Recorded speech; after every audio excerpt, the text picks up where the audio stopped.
Kung kayo mga ka-backyard, kagaya ko ring backyard breeder, mas maganda pong mag-breed kapag summer po. Kasi may iwasan po natin ng mortality ng ating mga sisiw.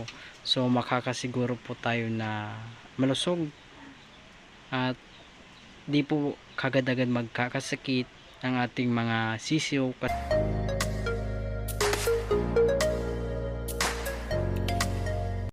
Mapagpalang araw po mga ka-backyard, welcome sa isa na namang episode ng backyard farming. Ito po mga ka-backyard yung ating Madre de Agua. Ayan o, napakaganda na po na kukuha na po natin ito na ibinibigay po natin sa ating mga alaga. Yung ating kulungan ng baboy, wala na po na baboy at nandito na lang po is ito po na mga breeder po natin. Ayan, sa ngayon po nagbe-breed po tayo kasi tag-init na naman po. Maganda pong mag-breed kapag tag-init.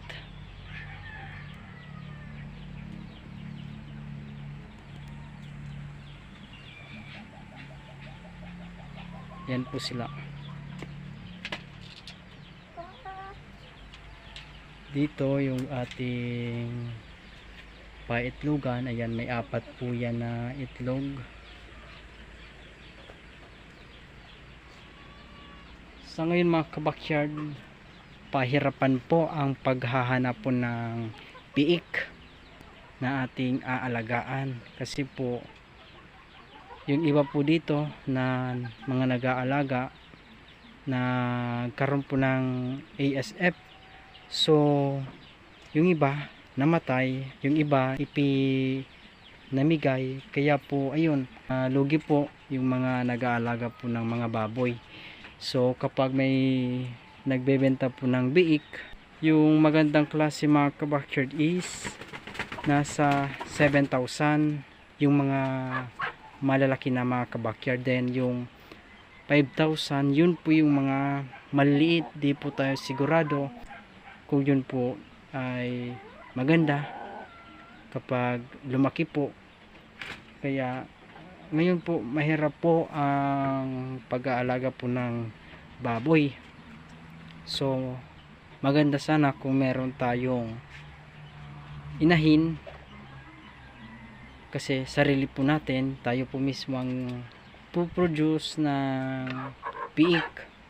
So sa ngayon po ang pamamaraan po natin is bibili po ng biik saka gagawing patiner. So yun po, mahirap po ang ganong setup kasi kapag ganito po may mga sakit po ang baboy, mahirap pong makahanap. So yun po, kaya ngayon po ang ginawa po natin, ayan, ang nangingitlog pala ngayon mga ka-backyard is ito po Rhode Island natin. Yung iba po mga ka-backyard kinukondisyon pa po para po mangitlog. So ayun po, yan yung ating kabir. Ayan, dark brown. Then yung mga saging po natin dito, ayan o, maganda na po yung bunga nung inalasan po natin ng puso. Ayan yung isa o, malapit na po yan. Nandito mga ka-backyard yung isa nating native. Ayan po, ito po yung naglilimlim po. Ito po ang naglilimlim sa ngayon. May napisa na po yan na bali 2 sisiw. So inilawan po natin para po tuloy-tuloy po ang kanyang paglilimlim. Kapag hindi po natin hiniwala yung sisiw, baka po di na po yan maglimlim. So yun po, inilawan po natin sa ngayon. So ayan, patuloy po siya sa paglilimlim. Then pag may napisa naman po, yung itlog po ng ating Rhode Island is isasalang po natin dito. Nandito po mga kabackyard yung ating mga stevia. Ayan po. Napakalago po. So ito pa po mga kabackyard ang isa sa ating mga pinaparaming tanim. Maganda po ito. Meron po tayong alternative sweetener. So ito po ang ating gagamitin. Ayan. May paminta po tayo dito. Ayan po ang ating paminta. Sana lumago po ng mas maganda. At ito po kamatis. Nandito pa po yung stevia natin. Ayan po, napakaganda po. Then yung ating mga pinupunla nandito po. So ito po mga kabackyard, may mga panibago po tayong tanim. Ito po is mais. Ayan po.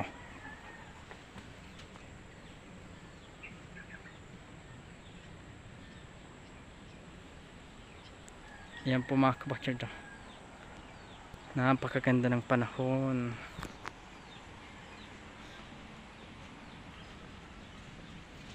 Meron po tayong sibuyas. Ayan.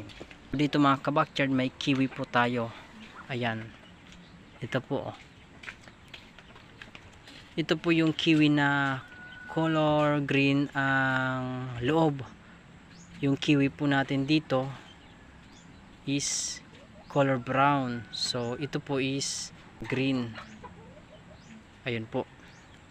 Yung paminta natin. May talbos na naman. Yung mulberry, ayan.